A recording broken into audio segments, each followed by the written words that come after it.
Φίλες και φίλοι, γεια σας. Καλώς ήλθατε στο κανάλι μας. Σήμερα θα παρακολουθήσουμε μαζί τα υλικά και τη διαδικασία για να φτιάξουμε αυτό εδώ το υπέροχο παραδοσιακό ριζόγαλο, φτιαγμένο με ζαχαρούχο γάλα, καθώς επίσης και αυτό εδώ το πεντανόστιμο επιδόρπιο ριζόγαλου με σοκολάτα. Δεν τολμώ να το αποκαλέσω ριζόγαλο γιατί έχει μέσα σοκολάτα.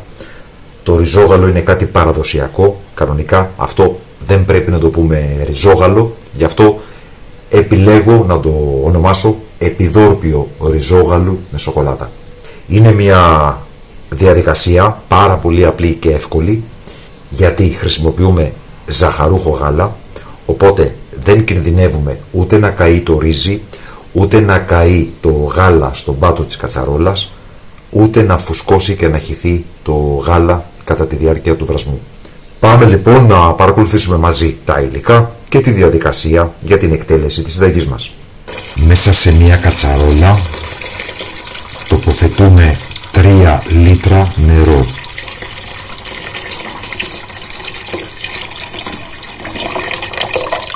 Μια πρεζαλάτη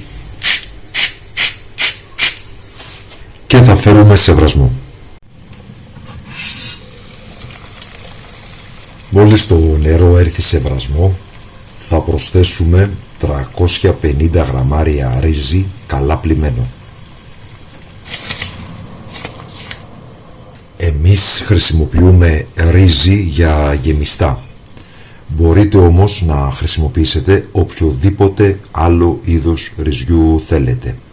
Φυσικά θα προκύψουν και διαφορετικές υφές. Αν παραδείγματος χάρη προσθέσετε ρύζι για πιλάφι, θα πάρετε ένα ριζόγαλο μάλλον σπυρωτό.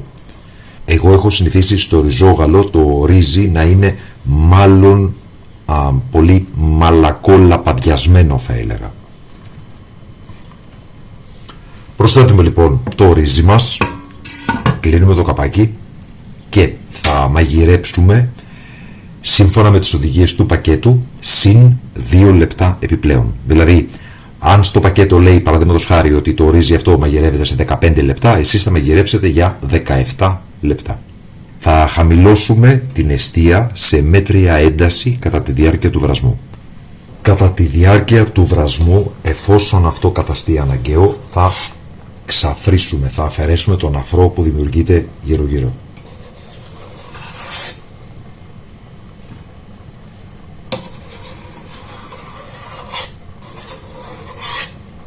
Το ριζόγαλο αυτό με το ζαχαρούχο γάλα είναι ιδανικό για όσους θέλουν ένα εύκολο και γρήγορο ριζόγαλο. Σε καμία περίπτωση αυτό όμως δεν είναι το παραδοσιακό. Το παραδοσιακό είναι ότι πρέπει να χρησιμοποιήσουμε φρέσκο γάλα μέσα στο οποίο θα βράσουμε το ρύζι μας και φυσικά θα προσθέσουμε και τη ζάχαρη.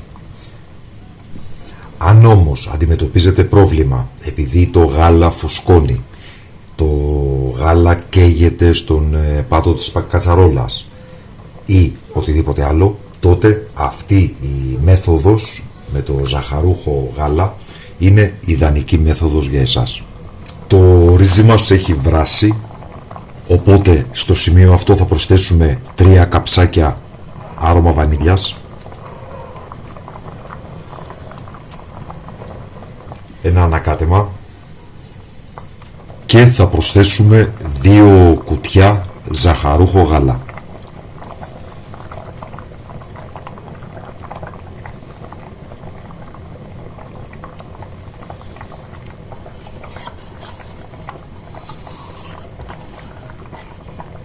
Στο σημείο αυτό θα θέλαμε να σας ευχαριστήσουμε που υποστηρίζετε το κανάλι με την εγγραφή σας, πατώντας το καμπανάκι για να λαμβάνετε τις ειδοποιήσεις, πατώντας like, πατώντας hype, κοινοποιώντας το σύνδεσμο του βίντεο στα μέσα κοινωνικής δικτύωσης και βέβαια με τα σχόλια που μας γράφετε, με τις ερωτήσεις, τις εντυπώσεις και τις απορίες σας, όπου ακόμα και ένα απλό emoji, μια φατσούλα, βοηθά πάρα πολύ στην προώθηση του περιεχομένου του καναλιού από τον αλγόριθμο του YouTube.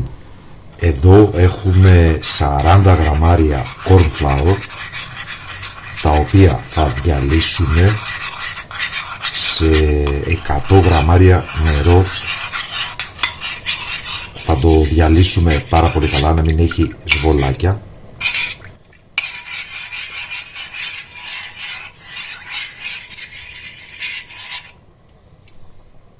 Θα το προσθέσουμε στο μείγμα, ανακατεύοντας.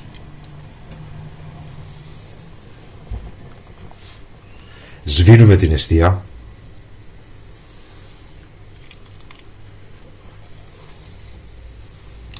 Θα περιμένουμε να ξεκινήσει ο βρασμός και το ριζόγαλο είναι έτοιμο.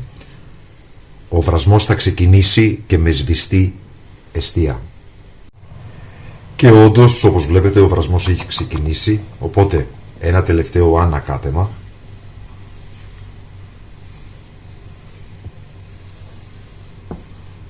Και είμαστε έτοιμοι για να σερβίρουμε την κλασική εκδοχή του ριζόγαλου. Θα σερβίρουμε λοιπόν σε μπολάκια. Εμένα μου αρέσουν πάρα πολύ αυτά τα πύλινα μπολάκια από γιαούρτι.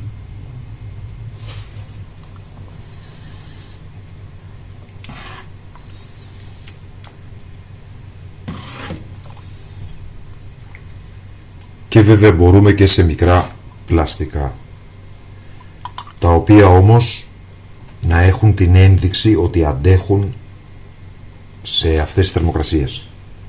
Θα βγάλουμε περίπου τη μισή ποσότητα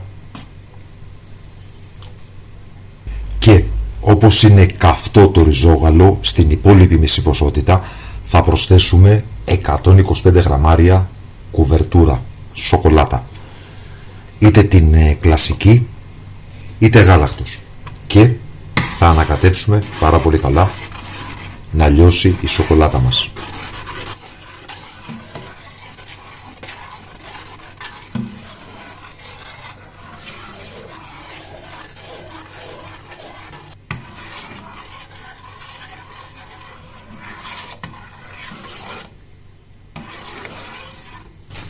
Και έτοιμο και το επιδόρπιο ριζόγαλου με σοκολάτα,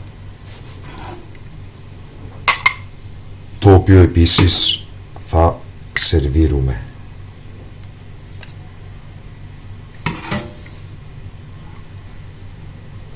Προαιρετικό βήμα, στο ριζόγαλο βανίλιας θα προσθέσουμε λίγη κανέλα κεϊλάνης.